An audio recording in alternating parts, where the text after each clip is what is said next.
Saxta sevgi və saxta eşq xəstəliyi ikinci bölümü.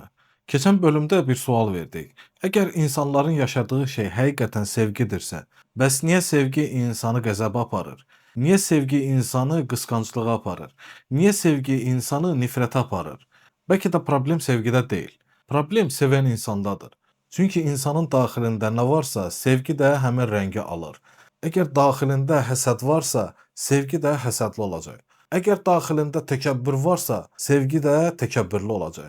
Əgər daxilində nəfs hökm edirsə, sevgisi də nəfsin dili ilə danışacaq. İnsan elə düşünür ki, sevgi onun daxilini dəyişəcək. Halbuki, çox vaxt bunun əksi baş verir. İnsan daxilində gizlənən nə varsa, sevgi adlandırdığı münasibət onu üzə çıxardır. Elə buna görə də iki insan bir-birimizi sevirik dediyi halda illərlə bir-birini incidə bilir. Çünki sevgi onların daxilini dəyişmədi.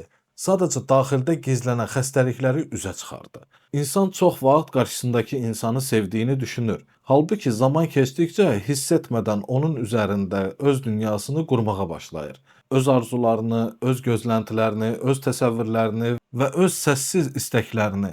Bir müddət sonra artıq qarşısındakı insan olduğu kimi görünmür. İnsan onu öz zehnində yaratdığı surətlə ölçməyə başlayır. Həmin surət yaşadığı müddətdə hər şey gözəl görünür. Amma həyat həmin surəti sındırmağa başlayanda qəribə hisslər üzə çıxır. İnciklik, narahatlıq, qəzəb, özünü dəyərsiz hiss etmək və səbəbini tam anlaya bilmədiyi daxili boşluq. İnsan elə bilir ki, onu incidən qarşı tərəfdir.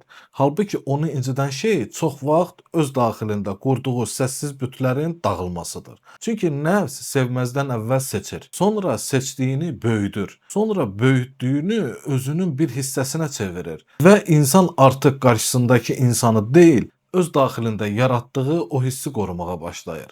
Elə buna görə də bəzi münasibətlərdə sevgi artdıqca azadlıq artmır.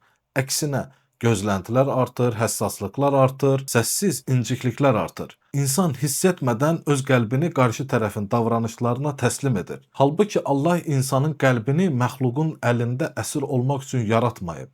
Bəlkə də saxta sevgi xəstəliyinin ən təhlükəli tərəfi budur. İnsan elə bilir ki, başqasını sevir. Halbuki çox vaxt öz nəfsinin qurduğu aləmi qoruyur. Və nəfs qoruduğu şeyi itirməyə başlayanda bunu sevginin ağrısı hesab edir.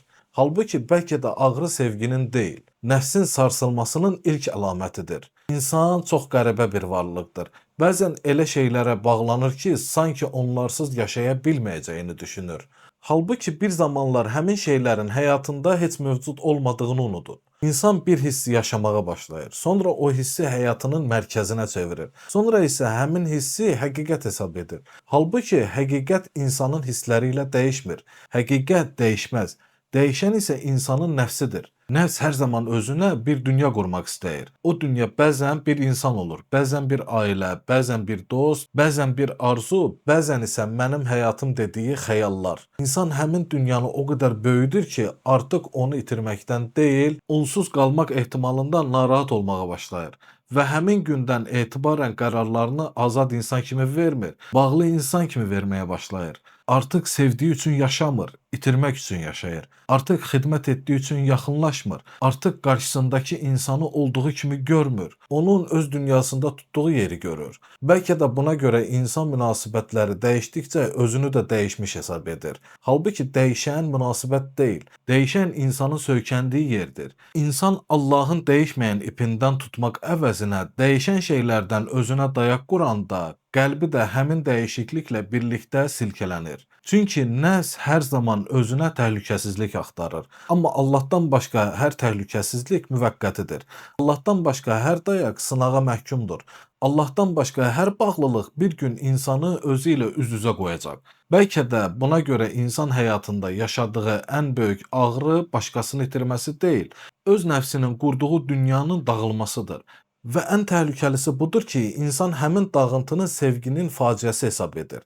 Halbuki bəlkə də bu sevginin deyil, nəfsin məğlubiyyətidir. Ona görə də insan özünə bu sualı verməlidir. Mən həqiqətənmi sevirəm, yoxsa nəfsimin seçdiyi bir dünyanı qorumağa çalışıram? Çünki bu iki sualın cavabı eyni deyil. Onlardan biri insanı azad edir, digəri isə görünməyən zəncirlərlə bağlıdır. Və bəlkə də insanın həqiqi sevgini tapa bilməsinin qarşısındakı ən böyük maneə sevgisizlik deyil, saxta sevgini həqiqi sevgi hesab etməsidir.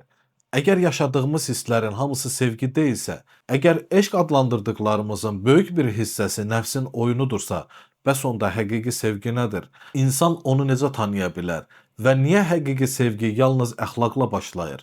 Növbəti bölümdə məhz bunu araşdıracağıq. Saxta sevgi və saxta eşq xəstəliyindən qurtulun.